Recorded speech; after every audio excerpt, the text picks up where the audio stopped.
अस्सलाम वालेकुम। महमूद भाई हाजिर खिदमत है और महमूद भाई की वीडियो है। यार आप हल्का लेते हो महमूद भाई को। महमूद भाई ने कहा था कि हैदराबाद ने अब जो उड़ान भरी है तो इसका सफर फाइनल में जाकर रुकेगा और वही हुआ। मतलब इस्लामाबाद यूनाइटेड, पेशावर ज़ल्मी, ये दो टीमें थी जो बड़ी बैलेंस और हिसाब किताब के साथ खेल रही थी। हैदराबाद किंग्समैन तो भाई शुरू के 4 मैच हारा, लेकिन उसके बाद और वो कीड़े निकाले।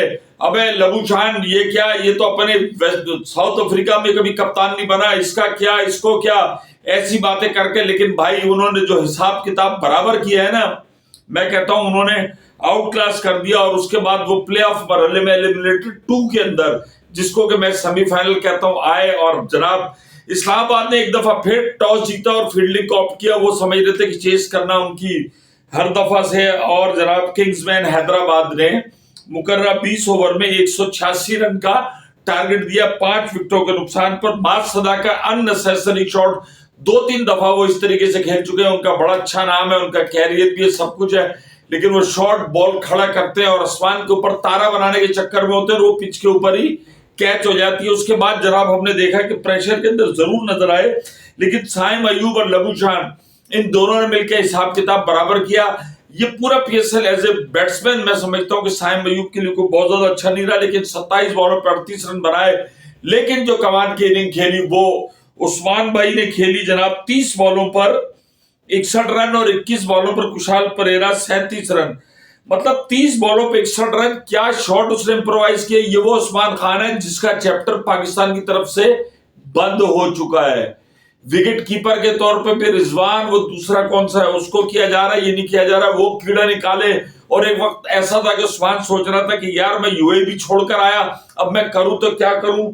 लेकिन जिस तरीके से यार इसने पूरे उसके अंदर उस्मान ने खेला है और हाईएस्ट कम से कम बॉलों पर उसने सेंचुरी की, और आज की इनिंग है जिसने जाके एक ऐसा उसकी और कुशाल की वजह से एक ऐसा साइजेबल टोटल करने में 185 रन का कामयाब हुए कि जिसको उनकी बॉलिंग डिफेंड कर सकती थी।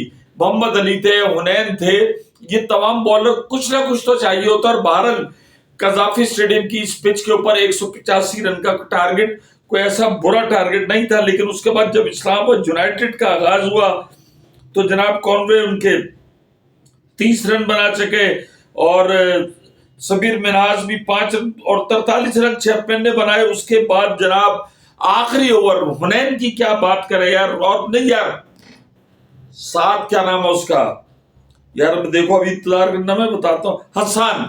हसान ने यार वो जो सुपरमैन एक कैच जो 6 रन बचाए, 1 रन दिए ना, वो 5 रन का डिफरेंस ही आता है। और उसके बाद उसने कैच पकड़ा।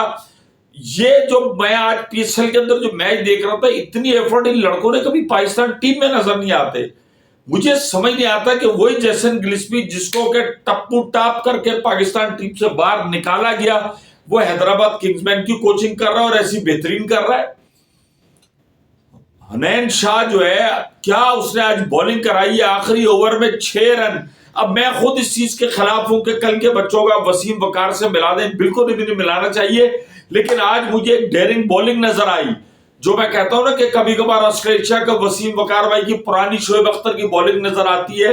उनका लेवल तो नहीं है, लेकिन मुझे आज वो नजर आई कि एक बॉलर, फास्ट बॉलर के अंदर जो इगर होता है कि उसने कहा आखिरी ओवर में 6 रन चाहिए, मैं नहीं दूंगा, और 3 रन बने। और क्या यार, यॉर्कर और बॉल कमेंट्री कौन कर रहे थे आखिरी ओवर में? वसीम भाई। और वसीम भाई ने जिस तरीके से उसको प्रेस किया है कि यार वो देखे जो वाइट होते होते कन्नों से बचिए। हुनैन शाह ने इस पूरे पीएसएल के अंदर बेहतरीन बॉलिंग की है। चलो कोई तो काम का निकला। अब बात यह है कि अब फाइनल जो है वो हैदराबाद किंग्स और पेशावर ज़ल्मी। बाबर भाई बच के, हैदराबाद की जो उड़ान हो गई है, जिस तरीके से हैदराबाद पिछला मैच जीता है, उसके बाद से ये प्ले ऑफ मरहले के अंदर उन्होंने जो हराया था और यहां तक वो पहुंचे मुल्तान सुल्तान को, तो भाई हिसाब किताब उनका जिसे कहना चाहिए कि ऊपर टापोटाप चल रहा है। अब फाइनल के अंदर कुछ भी हो सकता है। मैं बताऊं, इतनी बड़ी इनिंग्स, इस तरीके के मैचेस जीतने के बाद टीम का जो लेवल होता है वो बहुत ऊपर होता है। और इस वक्त हैदराबाद किंग्समैन वैसे ही है भाई, एक तो कूल एंड काम, और उसके बाद ज़ल्मी। अब दोनों का मुकाबला है। ज़ल्मी 1 मैच हारा, 1 का ड्रॉ के पॉइंट मिला था। 10 में से जनाब वो 8 मैच स्ट्रेट जीते हुए। और हैदराबाद किंग्समैन शुरू के 4 मैच हारे,